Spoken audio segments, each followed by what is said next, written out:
to the fans, the supporters, the stakeholders of Sports Club Villa, and to you specifically, the executive president, my dear brother and friend, Mzee Omar Mandela, and you, Haj Salim Semanda, who have invited me. I thank you so much and congratulate you for building a successful club that inspires Ugandans, young people in schools and out of schools, and the region. I have followed your story, and it is a story of leadership in the sports industry, in the sports arena, where many people often look away, but you've demonstrated effective leadership. From the founding president, I think his name was Daniel Musoke Chiwalabye in 1975, who really started with a small club at the time, I think it was called Nachivu Boys, to successfully winning 17 league titles, including 9 Ugandan Cups. I attribute that to great leadership. I remember just joined university, and I remember Majid Musisi with that fantastic goal in 1990 that he scored against Zaire then, the present-day DR Congo. I think it was like the 60th or 62nd minute, and he gave Uganda victory. Majid Musisi came from you. So I really want to thank you, Omar Mandela. I want to thank you, Mwami Semanda, my brother Asan Kasinje, my sister Sarah Dong, for the wonderful leadership you provided to the club, including the past presidents and leaders. It's a wonderful thing you've done, and you deserve all the praise. Even for creating a specific day to engage and share ideas with the fans of your club, and to collectively discuss how to build a stronger and more successful future for the club. You deserve all the thanks and congratulations. My second point is that recently I witnessed how talent is nurtured, nursed, grown, and built to the surface. I have been working with some of the districts in Western Uganda in something the young people and the leaders of those districts called the Ankole Cup. I witnessed sporting talent on the field and off the field. Young men and women who are either referees or captains of their clubs or strikers or keepers doing a successful job to defend their clubs, their districts successfully. And it really taught me that for us to develop this industry, for example, if we ever want to get Uganda to the World Cup, it's important to develop players, to start at district level, regional level, create success that will give you good players that can take our country and the region to the World Cup. And so I associate with you completely and encourage you to work hard and to say we will work with you.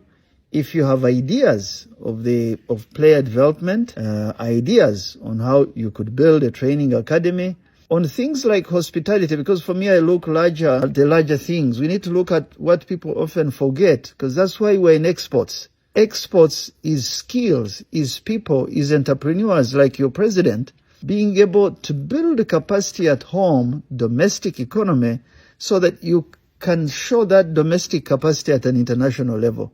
It's exactly the same.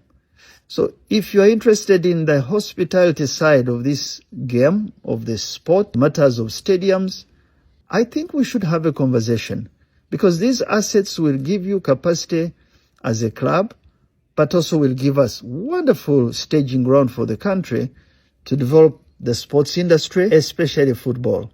My point number 3, in your letter, I saw that you really want to work hard to build a stronger and more successful future of this club.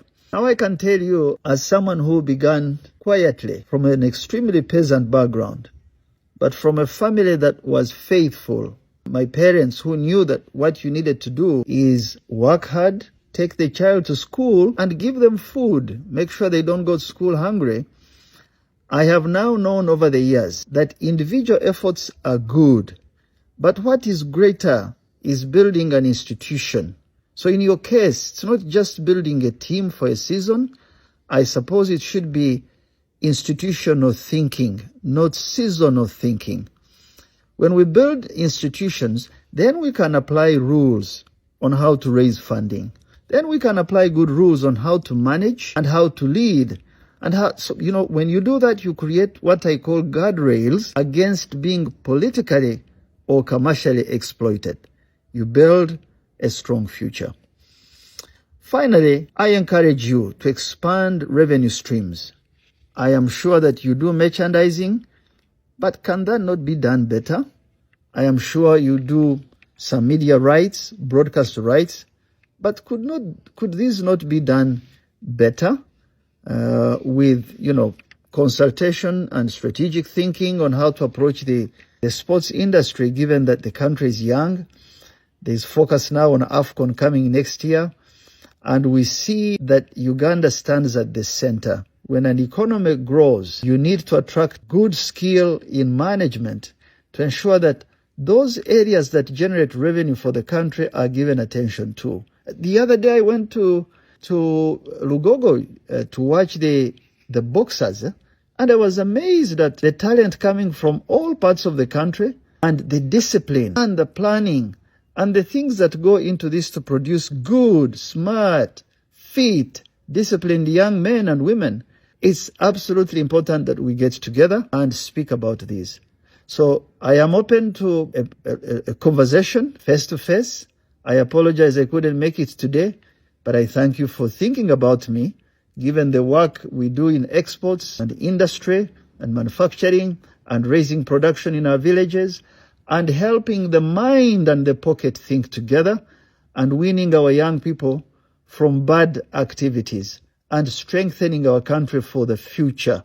The great future that we all want to enjoy is built today by the simple actions you take, like what you've done today. I thank you. God bless you. I am your friend, Audrey Rwabuogo.